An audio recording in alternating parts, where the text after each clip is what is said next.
Hi friends, welcome to my channel. புலி கற்ற பாடம். ஒரு காடு இருந்தது. அதில் புலியும் குரங்கும் நண்பர்கள். புலி, நான் தான் இந்த காடின் ராஜா. என்னை யாரும் வெல்ல முடியாது. குரங்கு, ஆமாம், ஆனாலும் புத்தி இல்லாத புலி நசிக்கவே செய்யும். புலி இது கேட்டு கோபமடைந்தது. புலி, நீ என்ன சொல்கிற?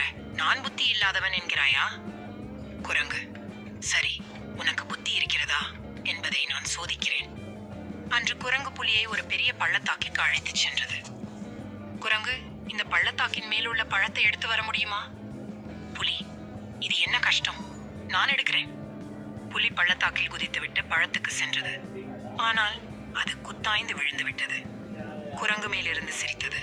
இதுதான் புத்தி இல்லாததின் விளைவு. புலி வேதனைப்பட்டு வெளியே வந்தது. புலி, புத்தியும் அவசியம். இனி எனது செல்வாக்கை காட்டும் முன் என் அறிவை வளர்த்துக் கொள்வேன். அந்த நாள் முதல் புலிதான் சாதுவான ஒரு ராஜாவாக மாறியது.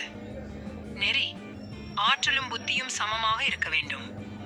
ஸ்டோரி பிடிச்ச லைக் பண்ணுங்க, ஷேர் பண்ணுங்க, சப்ஸ்கிரைப் பண்ணுங்க, காமெண்ட் பண்ணுங்க. Thank you friends.